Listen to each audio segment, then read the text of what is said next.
Yes sir, Pawan Kalyan ఎప్పుడు కూడా పర్యావరణం మీద ఎప్పుడు ఆయన ఆసక్తి కనబరుస్తూ ఉంటారు. దాని పరిరక్షణకి ఆయనకంటూ ఒక ప్రత్యేక దృష్టి సారించడం అనేది మనం చూస్తున్నాం. ఇప్పుడు అలాగే ఇప్పుడు పర్యావరణ పరిరక్షణ మీద ఆయన దృష్టి సారించడం, జీవ వైవిధ్య పరిరక్షణ లక్ష్యంగా కొన్ని యాక్టివిటీస్ అయితే చేపట్టనున్నట్లుగా తెలుస్తుంది.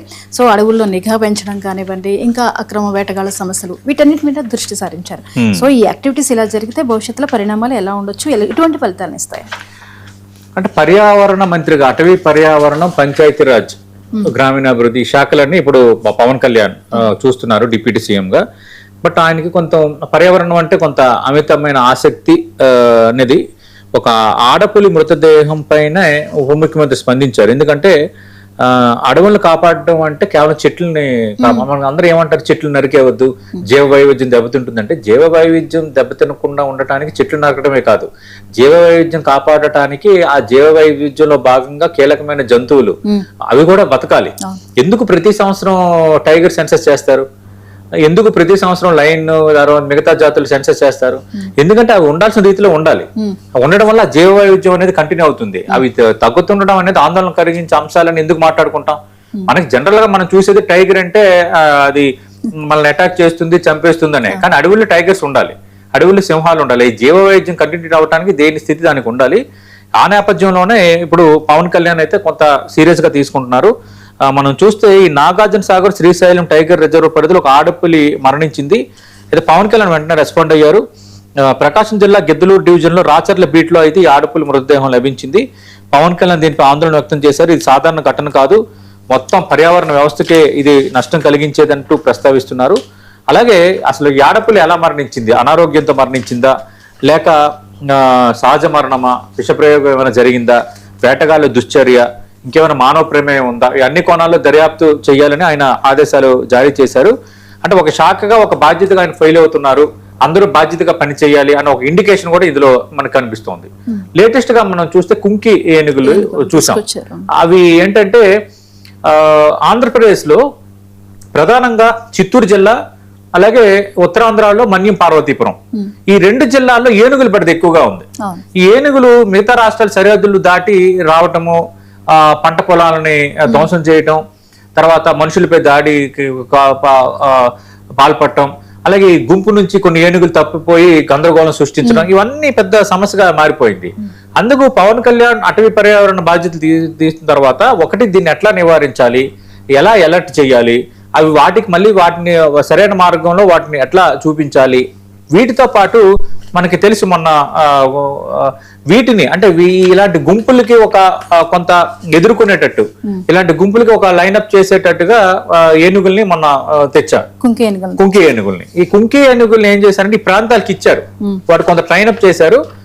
మా అమరావతిలో అంటే విజయవాడలో డిప్యూటీ సీఎం క్యాంప్ కార్యాలయానికి వాటి తెస్తే ఆయన అరటిపండు అన్ని తినిపించడం అన్ని చేశారు. వాటిని ఆయా ప్రాంతాలకు కూడా తరలించారు. ఎందుకంటే డిప్యూటీ సీఎం పవన్ కళ్యాణ్ కొద్ది రోజుల కిందట ఈ మన్యం పార్వతీపురంలో పర్యటించినప్పుడు ఈ సమస్య పైన డిస్కస్ చేసిన తర్వాత ఆయన ఇనిషియేటివ్ తీసుకుని ఇప్పుడు ఈ కుంకి ఏనుగుల్ని రెండింటిని తీసుకొచ్చి వాటిని ట్రైన్అప్ చేసి పంపించి అక్కడ గుచ్చిమిలో వీటికి ఒక ప్రత్యేక క్యాంప్ కూడా ఏర్పాటు చేశారు. గుచ్చిమని ఒక విలేజ్ లో ఇక్కడ నుంచి ఏదైనా బెడదుంటే వెంటనే వీటిని ప్రయోగించేలా చేస్తున్నారు. ఒక రకంగా వెంటనే ఆ శాఖ మంత్రిగా ఇలాంటి ఇనిషియేటివ్స్ తీసుకోవటం అనేది ఖచ్చితంగా ఇంపార్టెంటే. దాంట్లో భాగంగానే ఈ పులులకు సంబంధించి, అంటే పులి అంటే అడవికి రాజు మాత్రమే కాదు, ఒక అడవి ఆరోగ్యంగా ఉందా లేదని చెప్పే ఒక ముఖ్యమైన సూచికగా పర్యావరణవేత్తలు మాట్లాడుతుంటారు. పులులు బతికితే అడవి బతికినట్టు అంటారు. చాలా మంది మన ఊళ్ళలో కూడా మన పెద్దలు గట్ట ఏమంటారు, కాకులు కనిపించట్లేదు అంటే నశించిపోతూ, తేనెటీగలు, పిచ్చుకలు ఇవన్నీ కనిపించకపోయేసరికి ఇది ప్రళయం అని అంటాం. మనకు మీకు గుర్తుందో లేదో, హైదరాబాద్ లో కూడా చాలా చోట్ల ఇలాంటివి కనిపించకుండా పోయాయి ఒక సందర్భంలో, కొన్ని ప్రాంతాల్లో లేవు. ఎప్పుడైతే కరోనా వచ్చిన తర్వాత కొంత పొల్యూషన్ అంతా తగ్గింది, కొంత అయిన తర్వాత అక్కడక్కడ మళ్ళీ కొంత పక్షులు రావడం స్టార్ట్ అయింది. అంటే పొల్యూషన్ వీటి ఇంపాక్ట్ పక్షుల పైన, ఆ జాతుల పైన ఎంత ఇంపాక్ట్ చూపిస్తుందో మనం చూసాం.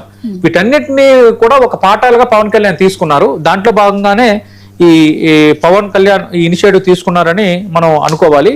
అయితే దానికి లింక్ పెడుతున్నాను అనుకోవద్దు. కానీ ఈ రోజే పవన్ కళ్యాణ్ సతీమణి అన్న కొనిదెల, ఆమె కూడా పర్యావరణ హితమైన ప్రేమ ఉంది. సేమ్ భర్త పవన్ కళ్యాణ్ లాగే మేము అందరం కూడా పర్యావరణ ప్రేమికులు ఒక ఇండికేషన్ ఇచ్చారు. ఆమె ఇప్పటికే రష్యాలో జన్మించినప్పటికీ భారతీయ సంస్కృతి అంటే ఎంతో గౌరవిస్తారు. ఇప్పుడు హైదరాబాద్ నెహ్రూ జూలాజికల్ పార్క్ లో ఒక ఏషియా ఏనుగు ఒక రాయల్ బెంగాల్ టైగర్ ను దత్తత తీసుకున్నారు.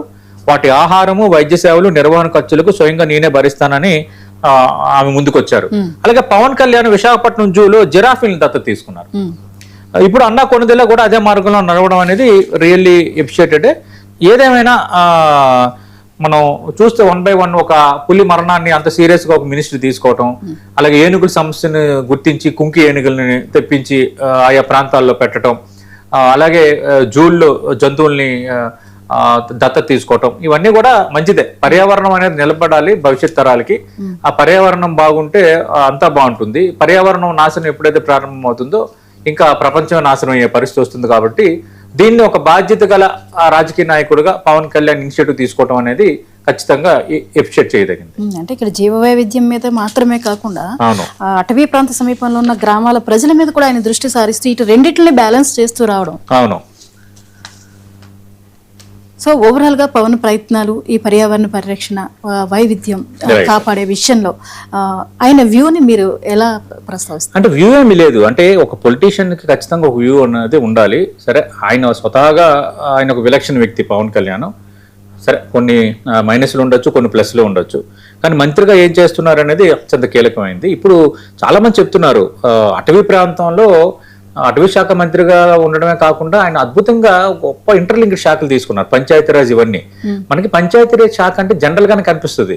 మనకి మండల కేంద్రాల్లో, తర్వాత రెవెన్యూ డివిజన్ కేంద్రాల్లో పంచాయతీరాజ్ కార్యాలయం, పంచాయతీరాజ్ ఈఈ కార్యాలయం, ఏఈ కార్యాలయం అంటే ఏంటి అన్నట్టు కనిపిస్తుంది. కానీ పంచాయతీరాజ్ అనేది గ్రామాలు, గ్రామాల అభివృద్ధి, గ్రామాల మౌలిక సదుపాయాలు అత్యంత కీలకమైంది. గ్రామీణ అభివృద్ధి, పంచాయతీరాజ్, అందులో ఇప్పుడు అటవీ పర్యావరణం. ఈ మధ్య కాలంలో చాలా మంది చెప్తున్నారు పవన్ కళ్యాణ్ అటవీ మంత్రి అయిన తర్వాత ఈ అటవీ అంటే ఎప్పటికీ రోడ్డు మార్గం లేని చాలా గ్రామాలకు రోడ్లుని ఆయన బాధ్యతగా తీసుకున్నారు. మంచిదే కదా, ఒక నాయకుడు అలాగ ఆలోచించడాన్ని మనం స్వాగతించాలి. కొన్ని సందర్భాల్లో పవన్ కళ్యాణ్ తీరుని నేనే కొన్ని సందర్భాలు తప్పుపట్టిన పరిస్థితి కూడా ఉంది. కానీ ఒక మంత్రిగా, ఒక రాజకీయ నాయకుడిగా, ఒక ప్రజాప్రతినిధిగా ఇచ్చిన బాధ్యతల విషయంలో ప్రజలకు చేయాలి నేను అన్న ఒక గుడ్ కాన్షియన్స్, అది ఏదైతే ఉందో, ఆ మోటివ్ ఏదైతే ఉందో దాన్ని ఖచ్చితంగా మనం ఎప్రిషియేట్ చేయాల్సిందే. ఎందుకంటే పవన్ కళ్యాణ్ వచ్చిన తర్వాత చాలా గిరిజన గ్రామాలకు రోడ్లు వేశారు. డోలీ అన్నది మనం చూస్తే గ్రామీణ ప్రాంతాల్లో ఉంటుంది. ఎవరికి పురుటి నొప్పులు వచ్చినా, ఎవరికి అనారోగ్యమైన ఒక డోలీ పట్టుకుని వాళ్ళు నదులు దాటి వచ్చే వాతావరణం అది ఇప్పుడు తగ్గిందంటున్నారు 50%. అంటే మంచిదే కదా, గిరిపుత్రుల ముఖాల్లో ఆనందము, వాళ్ళకి ఏదో మంచి చేస్తున్నారు అనేది మంచిదే కదా. అందుకు ఇవి అన్నింటిని మాత్రం మనం ఒక రాజకీయ నాయకుడిగా ఆయన తీసుకుంటున్నవి, ఒక ప్రజాప్రతినిధిగా, ఒక భారతదేశ పౌరుడిగా ఒక రకంగా చెప్పాలంటే ఆయన ఒక ఇనిషియేటివ్ గా చేస్తున్న మాత్రం మనం ఎప్రిషియేట్ చేయాలి. Thank you so much sir విశ్లేషణ అందించినందుకు. ఇది ఇవాల్టి straight talks with Satish. Keep